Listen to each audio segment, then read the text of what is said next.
ജീവിതത്തിൽ എപ്പോഴെങ്കിലും ഒരിക്കൽ അയ്യോ മറന്നുപോയി എന്ന് പറയാത്ത ആരും ഉണ്ടാവില്ല.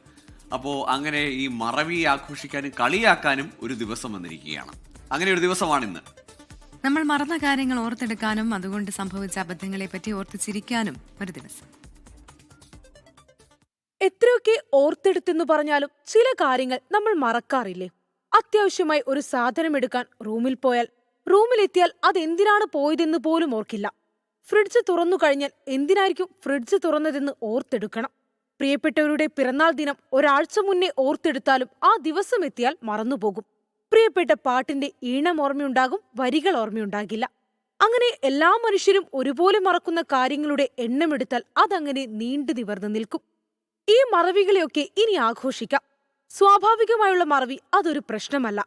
അത് മനുഷ്യസഹജമായ കാര്യമാണ്, ആരോഗ്യകരമായ മനസ്സിന്റെ സവിശേഷത കൂടിയാണ്. എന്നാൽ ചിലപ്പോഴൊക്കെ ഈ മറവികൾ വലിയ പ്രശ്നങ്ങളും സൃഷ്ടിക്കാറുണ്ട്. പ്രിയപ്പെട്ടവരുടെ പിറന്നാൾ ദിനത്തിൽ അവരെ വിഷ് ചെയ്യാതിരിക്കുന്നത് പരിഭവത്തിനും പിണക്കത്തിനും കാരണമാവാറില്ലേ? ഇന്നത്തെ ദിനത്തിൽ അവരോട് സോറി പറയാം. പ്രധാനപ്പെട്ട മീറ്റിംഗുകളുടെ സമയം, തീയതി നമ്മോട് കൂടുതൽ അടുത്തിരിക്കുന്നവരോട് പറഞ്ഞ് ഓർമ്മപ്പെടുത്താൻ പറയാം. ഇത്തരത്തിലെ നമ്മുടെ ചെറിയ ചെറിയ മറവികളെ മറികടക്കാൻ നമ്മുടെ ഡിജിറ്റൽ യുഗത്തിൽ എളുപ്പം പരിഹാരമാർഗവും കണ്ടെത്താം. ഫോണിൽ അലാറം വെച്ചും നോട്ട്സിൽ കുറിച്ചും നമ്മുടെ ഈ ചെറിയ പ്രശ്നങ്ങൾക്ക് പരിഹാരം കാണാം. ചിലപ്പോഴൊക്കെ മറവി ഒരു അനുഗ്രഹം കൂടിയാണ്.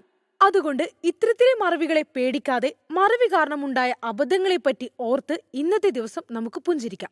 ശ്രീനിധി പ്രദീപ്, 24.